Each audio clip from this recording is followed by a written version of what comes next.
11वी 12वी पदवी पदव्युत्तर अभ्यासक्रमांमध्ये प्रवेश घ्यायचा असो किंवा सरकारी योजनांचा लाभ घ्यायचा असो, आरक्षणाच्या आधारावर सरकारी नोकरीमध्ये बढती मिळवायची असो किंवा आरक्षणावरच आधारित विविध लाभ घ्यायचे असतील, तर या सगळ्यासाठी आपल्याकडे काही कागदपत्र असणं ही अत्यावश्यक आहे। खरं तर आपल्यालाही माहित असेल, असे कुठलेही सरकारी अर्ज करताना, कॉलेजमध्ये प्रवेशासाठी अर्ज करताना आपल्याला जात प्रमाणपत्र, जात वैधता प्रमाणपत्र, नॉन क्रिमिलेअर अशी वेगवेगळी सर्टिफिकेट सादर करावी लागतात। मात्र ही सगळी डॉक्युमेंट्स, ही कागदपत्र नेमकी बनतात कुठे, आयत्या वेळेला ही कागदपत्र आपण कुठून आणायची आणि यासाठी आपल्याकडे काय काय असणं आवश्यक आहे, या सगळ्या विषयीची तपशीलवार आणि सोपी माहिती आपण या व्हिडिओमध्ये जाणून घेणार आहोत। नमस्कार, मी सिद्धी, आपण पाहताय लोकसत्ता लाईव्ह। तर मंडळी, जात वैधता प्रमाणपत्र म्हणजे कास्ट व्हॅलिडिटी सर्टिफिकेट मिळवण्याची जी प्रक्रिया आहे, ती जात प्रमाणपत्र मिळवण्याच्या प्रक्रियेपेक्षा तुलनेने थोडी सोपी आहे असं म्हणता येईल। कारण मुळातच आता सरकारच्या वतीने या सगळ्या प्रक्रिया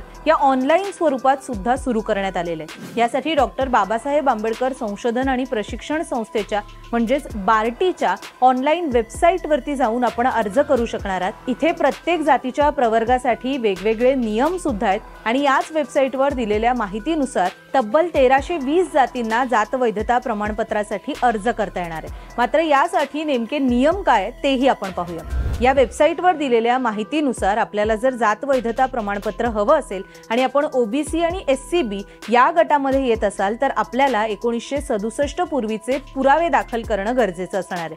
हेच जर आपण एनटी प्रवर्गातले असाल तर आपल्याला 1961 पूर्वीचे पुरावे लागतील आणि एससी आणि एसटी या दोन प्रवर्गांना 1959 पूर्वीचे पुरावे सादर करावे लागणार आहेत। आता पुरावे म्हणजे काय, तर आपल्याकडे 1967 आधीच्या म्हणजे आपण उदाहरण म्हणून ओबीसी किंवा एससीबी ग्रुपसाठीचं बघूया, तर 1967 पूर्वी जन्मलेल्या व्यक्तीचे म्हणजेच आपल्या वडिलांचे किंवा आजोबांचे जन्माचा दाखला किंवा शाळा सोडल्याचा दाखला आपल्याला पुरावा म्हणून सादर करायचा आहे। आपल्याकडे जर वडिलांचा पुरावा नसेल मात्र चुलत्याचा पुरावा असेल, तर आपल्याला त्यांचा आपल्या कुटुंबाशी संबंध असल्याचा पुरावा वेगळा सुद्धा दाखल करावा लागू शकतो। यासाठी सातबाऱ्यावरील नाव, वंशवेळ असे सगळे पुरावे, अशी सगळी कागदपत्र आपल्याजवळ असणं आवश्यक आहे। जर आपल्याकडे यापैकी कुठलाच पुरावा नसेल, तर आम्ही एका अधिकाऱ्याशी संपर्क साधून मिळवलेल्या माहितीनुसार आपल्याला जवळच्या पोलीस स्टेशनमध्ये याविषयी विचारणा करता येईल। त्यानंतर आपल्याला पोलीस व्हेरिफिकेशनच्या माध्यमातून म्हणजेच आपण ज्या केंद्रावर जाऊन अर्ज करताय त्या केंद्राशी संलग्न असलेल्या पोलिसांकडून आपल्या गावात जाऊन, आपल्या रहिवाशाच्या ठिकाणी जाऊन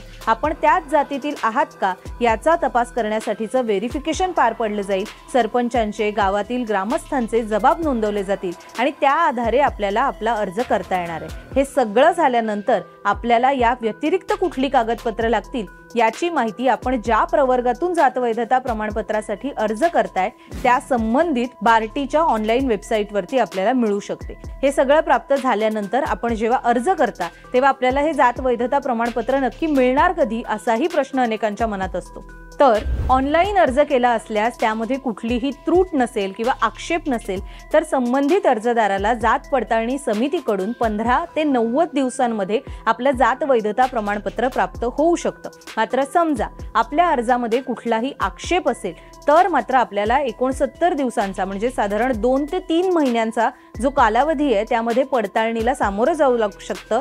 या पडताळणीमध्ये जर आक्षेप योग्य ठरला तर आपल्याला संबंधित आक्षेप सोडवण्यासाठीची वेगळी प्रक्रिया पार पाडावी लागू शकते। मात्र जर आक्षेप योग्य नसेल तर आपल्याला 69 दिवसांच्या शेवटी हे प्रमाणपत्र दिलं जातं। जर आक्षेप योग्य असला तरी सुद्धा समितीला विहित कालावधीमध्येच आपलं जात वैधता प्रमाणपत्र आपल्यापर्यंत पोहोचवणं हे गरजेचं असतं। मात्र हे सगळं योग्य असताना समजा एखादी त्रुट किंवा एखादा आक्षेप आपल्याला समितीकडून कळवला गेलाय, मात्र अर्जदारानेच त्यावर काही ऍक्शन घेतलेली नाहीये, त्याबाबतची कुठलीही माहिती सादर केली नाहीये, तर मात्र आपला प्रस्ताव, आपला अर्ज हा जात पडताळणी समितीकडून रद्द केला जाऊ शकतो। आपल्या सगळ्यांनाच माहिती आहे, जात वैधता प्रमाणपत्र मिळवण्यासाठी शैक्षणिक पुरावे हे आवश्यक असतात। मात्र जर आपल्याकडे शैक्षणिक पुरावे नसतील तर आपण महसुली पुरावे सुद्धा जोडू शकता। इथे एक गोष्ट सर्वात महत्त्वाची आहे, ती म्हणजे 1959 ते 1967 पूर्वीचे पुरावे जर अपुरे असतील किंवा या पुराव्यांमध्ये कुठलीही खोडखाड केलेली असेल तर मात्र आपला प्रस्ताव हा समितीतर्फे रद्द केला जाऊ शकतो किंवा अवैध ठरवला जाऊ शकतो। त्यामुळे आपण जेव्हा अर्ज कराल तेव्हा आपल्याकडे संबंधित पुरावे योग्य स्वरूपात आणि नीट आहेत याची आपण खातरजमा करून घ्यावी। जात वैधता प्रमाणपत्र मिळवण्याच्या आधी आपल्याला जात प्रमाणपत्र सुद्धा बाळगणं आवश्यक असतं। जात प्रमाणपत्र मिळवण्याची प्रक्रिया ही यापेक्षा थोडी मोठी आहे। त्यासाठी आपल्याला कौटुंबिक वंशावळ सुद्धा लागते। ती प्रक्रिया आणि त्यासाठी लागणारी कागदपत्र याविषयीची माहिती आम्ही लवकरच आपल्यापर्यंत पोहोचवू। तुर्तास आपल्याला जात वैधता प्रमाणपत्र कसं मिळवायचं हा मुद्दा जर स्पष्ट झाला असेल तर या व्हिडिओला एक लाईक करायला विसरू नका। आपले प्रश्न आम्हाला कमेंटमध्ये नक्की कळवा, त्यावरची उत्तरं सुद्धा आम्ही आपल्यापर्यंत पुढच्या व्हिडिओमधून नक्की घेऊन येऊ। असेच नवनवीन व्हिडिओ पाहण्यासाठी लोकसत्ताच्या YouTube चॅनलला सबस्क्राईब करायला विसरू नका। पाहत रहा लोकसत्ता लाईव्ह।